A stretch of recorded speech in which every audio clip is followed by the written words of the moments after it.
बात करते हैं एफआईज की और उसके बाद करेंगे निफ्टी और निफ्टी बैंक की।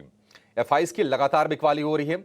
अगर हम कैश मार्केट के आंकड़े को देखेंगे तो अक्टूबर में अब तक जो बिकवाली हो गई हो 82,000 करोड़ रुपए की हो चुकी है और सितंबर के भी आखिरी 2 दिनों में बिकवाली का ही आंकड़ा आया था। तो लगातार आप कह सकते हैं कि ये बिकवाली वहां पर बनी हुई है। हालांकि कल जो फिगर आया है ना, थोड़ा सा घट के आया है। 2262 करोड़ रुपए का ये फिगर आया है। और एक चीज नोटिस करने वाली चीज ये है कि इंडेक्स ऑप्शंस में बाय का फिगर आया है 241 करोड़ रुपए का। स्टॉक ऑप्शंस में भी बाय का फिगर है 3,000 करोड़ रुपए का। डिब्बे किस तरह से आंकड़ों को समझें? देखिए, बिकवाली थम नहीं रही है, चिंता की बात जरूर है, लेकिन अगर हम थोड़े से आंकड़ों को अंदर जाकर टटोल रहे हैं तो कुछ कुछ अच्छे संकेत वहां पर जरूर दिख रहे हैं। ये बात आपके पॉइंट ठीक है, क्योंकि पिछले 3 दिन से लॉन्ग होल्डिंग्स में किसी तरह का कोई बदलाव नहीं। 3 दिन नहीं, इनफैक्ट 4 दिन हो गए हैं। तो 4 दिन से होल्डिंग्स में किसी तरह का कोई बदलाव नहीं है। जो बदलाव है वो सिर्फ कैश के अंदर हो रहा है, और कैश के अंदर 17 अक्टूबर से लेकर 21 अक्टूबर तक आते आते ये रकम ऑलमोस्ट 1/3 हो गई है शॉर्ट की भी। और ऊपर दूसरा, अगर आप वो भी चेक करें, जैसे भी आपने ऑप्शंस का नंबर भी बताया, तो ऑप्शंस के नंबर के अंदर भी आपको कुछ ज़्यादा बड़ी प्रॉब्लम नहीं है। 200 करोड़ के आसपास का थोड़ा प्लस ही है। कहने का इस सब का मतलब क्या है? इन सब का मतलब ये है कि मार्केट एक ऐसी जॉनर पे आके रुका हुआ है कि जहाँ पर बुल्स और बियर्स की ज़बरदस्त फाइट है। बियर्स इसलिए फाइट कर रहे हैं क्योंकि ये सपोर्ट तोड़ेंगे तो उनको और पैसा बनेगा, और बुल्स इसलिए फाइट कर रहे हैं क्योंकि यहाँ पे सर्वाइवल की बात है। ये लेवल्स को बचाना बहुत ज़रूरी है। उसके बाद नए लेवल्स के बारे में तो कोई बात ही नहीं कर रहा। आपने पिछले 4 दिनों से किसी के मुँह से सुना है कि हम ऑल टाइम हाई की तरफ जा रहे हैं? या मेरे मुँह से सुनाओ या किसी और के मुँह से सुनाओ। और वैसे हम बता दें कि ऑल टाइम हाई से आप बहुत ज़्यादा दूर नहीं हो। 1000, 2000, 1200 पॉइंट जोड़ोगे, वापस ऑल टाइम हाई आ जाएगा आपका। लेकिन फिर भी कोई जिक्र नहीं कर रहा इसका। वजह, सारे के सारे लोग इसी चीज़ पे आके अड़े हुए हैं कि एफआईज क्या हैं, कैसे कर रहे हैं काम का, सपोर्ट कितना बनेगा। और मैंने आपको 3-4 दिन पहले बताया था, मेरे लिए जो सबसे इम्पॉर्टेंट चीज़ है इस समय market, no China, no Israel, no nothing वथिंग, कुछ भी नहीं, सिर्फ एफआईज की पोजीशनिंग है इंडिया के अंदर, कि अपनी पोजीशनिंग को इस समय कैसे रखते हैं। मैं बोलूँगा अर्निंग से भी ज़्यादा इंपॉर्टेंस इस समय मेरे को एफआईज की है कि एफआईज का रोल एंड फिगर काफ़ी अच्छे से बना रहे। 2 पॉइंट के साथ मैं एफआईज को क्लियर कर देता हूँ। पहला पॉइंट कि एफआईज आ रहे हैं कि जा रहे हैं। अब ना बोलूँगा ना एफआईज आ रहे हैं ना जा रहे हैं, लेकिन जिस जगह पे रुके हैं ना, वो अपने आप में बहुत क्रूशल है। ये 33% की लॉन्ग पोजीशंस के साथ रुके हैं। पहले मैं आपको लेवल्स भी ज़रा बता देता हूँ ताकि हमारे प्रोड्यूसर साहब सामने लिख पाएँ, हालांकि मेल में सब कुछ अवेलेबल होता है। एफआईज की लॉन्ग पोजीशंस में 33% की लॉन्ग पोजीशंस है, कोई बदलाव नहीं है। रिटेल की करीब 64% लॉन्ग पोजीशंस हैं, स्लाइटली 1% उन्होंने खरीदा है। और डीआईएस की होल्डिंग में किसी तरह का बदलाव नहीं है, 38% पे वो भी लॉन्ग पड़े हुए हैं। कहने का मेरे मतलब है कि किसी तरह का कोई खास मेजर बदलाव एफआईज, डीआईएस और रिटेल की होल्डिंग्स में नहीं है, और ये बिल्कुल जस का तस फंसा हुआ है। ये ना 33% पे नहीं फंसना चाहिए था, ये 20% पे फंसना चाहिए था, या ये 45 से 50% के ऊपर जाके फंसना चाहिए था। ये जो 33% वाला मामला है ना एफआईज की होल्डिंग का, कि 33% लॉन्ग है इंडियन मार्केट्स के अंदर, ये ठीक नहीं है। इसमें थोड़ा बदलाव की बहुत सख्त ज़रूरत है। ये 13 पॉइंट या तो नीचे लाओ, या तो आप 13-14 पॉइंट जोड़ के इसको 50% से ज़्यादा करो। अब मान लो 10% या 15% का स्विंग हम जोड़ते हैं पॉजिटिव साइड पे, तो मार्केट 25,200 100% टेस्ट कर जाएगा, 100% टेस्ट करेगा 25,200। और अगर 10% हम तोड़ते हैं तो मार्केट अपने पैनिक लो को टेस्ट करने के लिए जाएगा। हो सकता है इसके थोड़ा और नीचे भी खिसक जाए। ये पैनिक लो नियर बाय के क्या बने हुए हैं सर? ये बने हुए 24,600, 650 या 600 की रेंज का, मोटा मोटी समझ लो। तो आपने जो कल डैमेज किया था वो 800 को छोड़ के किया हुआ है। एफआईज की होल्डिंग में कोई बदलाव हुआ नहीं है। रिटेल के पास कुछ ज़्यादा पोजीशंस आई नहीं है, डीआईएस के पास कोई पोजीशंस बढ़ी नहीं है। पुट कॉल रेशियो के हिसाब से बाजार थोड़ा सस्ता है। ये सारी चीज़ मैं इसलिए जोड़ रहा हूँ क्योंकि कोई मेजर चेंजेस नहीं है। आप कल जैसा मार्केट को छोड़ गए थे, आज भी वैसा ही मार्केट है। एक और पॉइंट मैं बता देता हूँ, कल जो हमने 2 पॉइंट छोड़ दिए, जो इंपॉर्टेंट पॉइंट थे, वो था 24,800 और 52,000 बैंक निफ्टी का। इन दोनों पॉइंट्स को हमने छोड़ा भी है। आगे चल के इसकी चर्चा करेंगे, इन दोनों पॉइंट्स की इंपॉर्टेंस क्या है, कैसे है।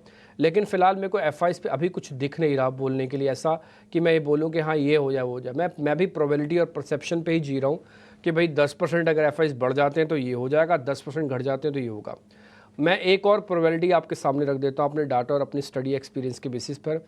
मेरे को लगता है अभी एफआईज थोड़ा माल और बेचेंगे इंडिया में, अभी थोड़ा माल और बेचेंगे।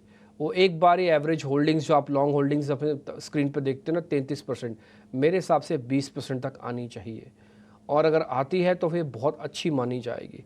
ये जो जल्दी जल्दी बुखार आपका उतरा नहीं और आपने बुखार उतार दिया वाला काम है ना, ये ठीक नहीं है।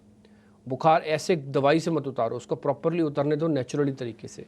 तो मेरे हिसाब से एफआईज को थोड़ा बेचना और चाहिए, बेचेंगे भी शायद, हो सकता है वो, बट वो 20% के आसपास की होल्डिंग ज़रूर चेक करते रहना। ठीक है, एफआईज थोड़ा सा भी और बेच सकते हैं, थोड़ा सा ये कंसर्न बना रहेगा बाजार के लिए। और इनफैक्ट सबसे बड़ी जो चिंता है, लगातार बिकवाली की चलती ही बाजार में बन रही है। कल की अगर हम सत्र की बात करें तो बाजार कमजोर बंद हुए हैं, लेकिन दिन भर उतार चढ़ाव का ही माहौल रहा बाजार में। एक बार कोशिश भी हुई थी हरे निशान में लौटने के डिम्पल, लेकिन वो सस्टेन कर नहीं पाई। 24,800 के नीचे की हमने क्लोजिंग देखी। आज के लिए गिफ्ट निफ्टी से भी कोई खास संकेत नहीं है, ग्लोबल बाजारों का भी कोई ऐसा समर्थन है नहीं। क्रूड जरूर थोड़ा सा पॉजिटिव है, हालांकि वो भी रेंज में ही है। तो आज की रणनीति क्या होनी चाहिए? देखिए, पहले आते हैं निफ्टी के अंदर। निफ्टी के अंदर क्या हो रहा है, कल जब आप थोड़ा एब्सेंट थे तो हमने 2 पॉइंट सामने रखे थे दर्शकों के, मैं आज फिर से बता देता हूँ। मार्केट में पोजीशंस थोड़ी हल्की हैं। हल्की कैसे पता लगता है, वजन कैसे पता लगता है, वो ओपन इंटरेस्ट से पता लगता है। जब हम अक्टूबर सीरीज़ के स्टार्ट करके आए थे, आपको पता होगा 6.5 लाख कॉन्ट्रैक्ट लेके आए थे, तब हमने एक डंके की चोट पे कहा था कि ये कॉन्ट्रैक्ट बहुत ज़्यादा हैं, ये इतनी हैवी है निफ्टी की, इसको लाइट करना ही होगा। अब आपके लाइट करने के 2 तरीके, या तो शॉर्ट्स की कवरिंग कर दो जो सिस्टम में शॉर्ट्स पड़े, या तो लॉन्ग जो पड़े हैं उनकी अनवाइंडिंग कर दो। दोनों में से एक को तो हटाओ, तभी तो वजन कम होगा। गाड़ी चलेगी नहीं, आप धक्का देते रहो जितना मर्जी। और मैंने आपको एग्जांपल के तौर पर बताया था कि एक रोड रोलर है जिसको मैंने बंद कर दिया और मैंने बोला आप धक्का लगाओ, नहीं चलेगा, आप लगा ही नहीं सकते। रोड रोलर को कैसे हाथ से हिलाओगे, उसको तो चाहिए एनर्जी पूरी तेज खींचने के लिए। लेकिन पहले की सिचुएशन में और अब की सिचुएशन में फ़र्क आ चुका है। मार्केट ओपन इंटरेस्ट से काफ़ी लाइट हो गया है। ये लाइट कैसे पता लगा, मैं आपको कॉन्ट्रैक्ट वैल्यू के हिसाब से बताता हूँ। 5,16,000 के कॉन्ट्रैक्ट ओपन खड़े हैं सिस्टम में। ये पिछले 3 महीने की एवरेज से भी स्लाइटली कम है। पिछले 3 महीने की एवरेज है करीब 5,25,000, 5,30,000, उससे थोड़े कम हो गए हैं। तो ये हल्का है। हल्के मार्केट में क्या करता हूँ, हल्का सा धक्का देता हूँ, दौड़ के आगे जाता है, हल्का सा पुल बैक खींचता हूँ, आ जाता है तुरंत ऊपर ही। ये कल भी आपने फील किया, कल मार्केट नीचे जा रहा था और ऊपर आ रहा था। एक चीज़ आप और दिखाओ जरा, ओपन इंटरेस्ट वाली प्लेट यहीं रखना 2 मिनट के लिए।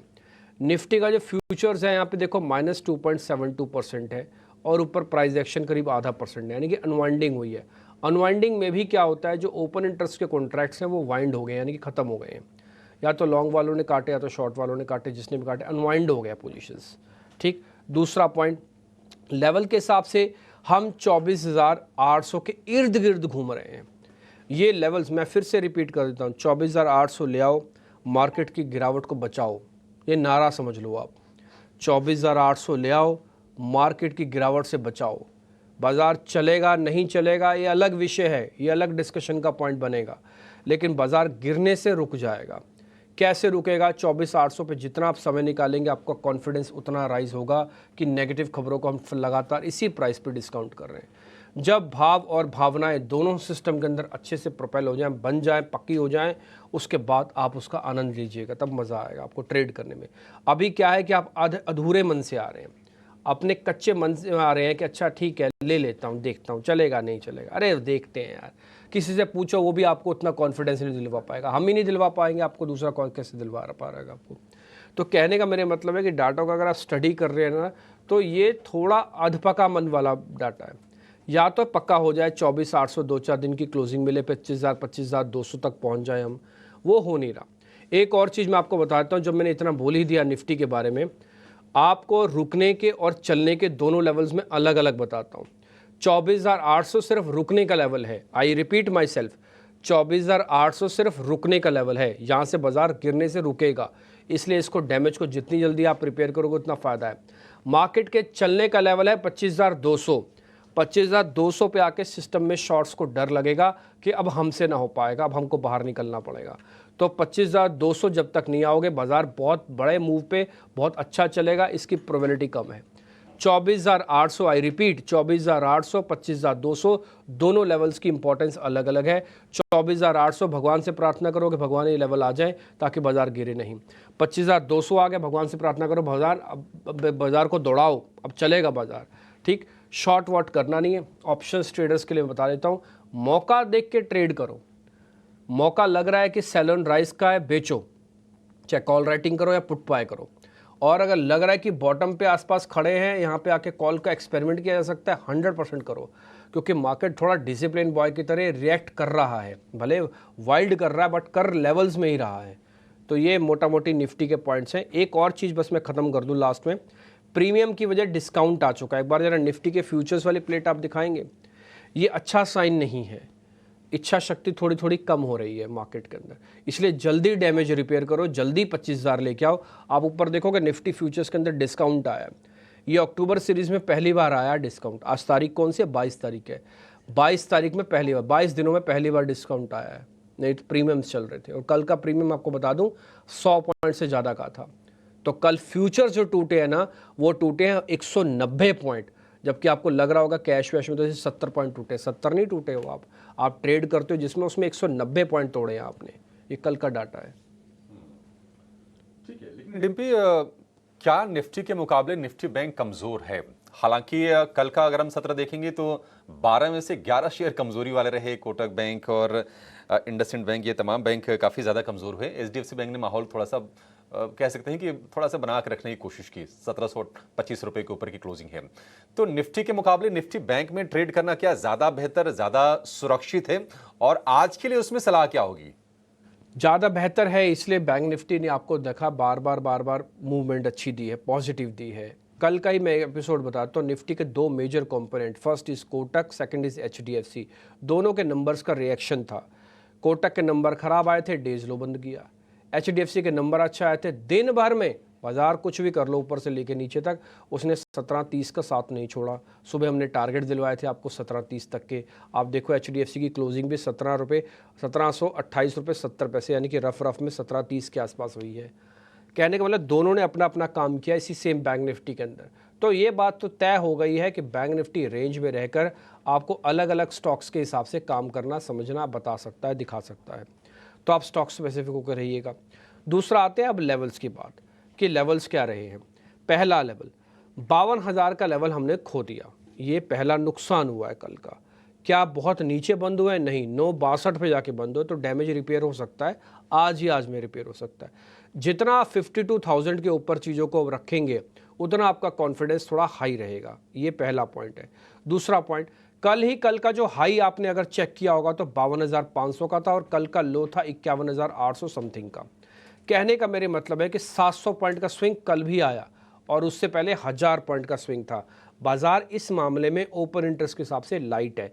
इसका कितना ओपन इंटरेस्ट है? 1,67,000। होना कितना चाहिए था? इतना ही होना चाहिए था।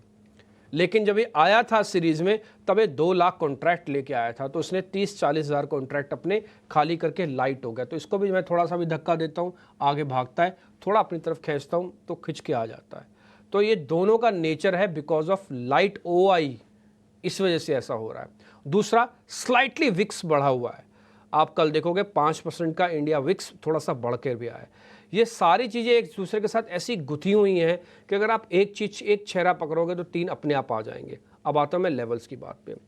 मार्केट ने 51,800 को भी ब्रेक नहीं किया, तो ये अच्छी बात है। तो 51,800 पहला सपोर्ट, दूसरा 51,500 दूसरा सपोर्ट। क्योंकि अब सीरीज़ में एक्सपायरी में ज़्यादा दिन रह नहीं गया, 22 तारीख हो गई, 30 तारीख की बैंक निफ्टी है, 31 तारीख की निफ्टी है और 1 तारीख का आपको मुहूर्त ट्रेड देखने को मिलेगा। वो डेट्स आ गई हैं, आपको पता है 6 से 7 का मुहूर्त ट्रेड का कल का सेशन 1 तारीख को होगा। तो आप 3 दिन एक अलग अलग ट्रेड देखेंगे, तो आपके पास डेज ज़्यादा नहीं है। तो 51,500 मेरे को लगता नहीं कि जल्दी जल्दी बैंक निफ्टी तोड़ेगा। तो आपकी एक रेंज बन गई 51,500 से 52,500।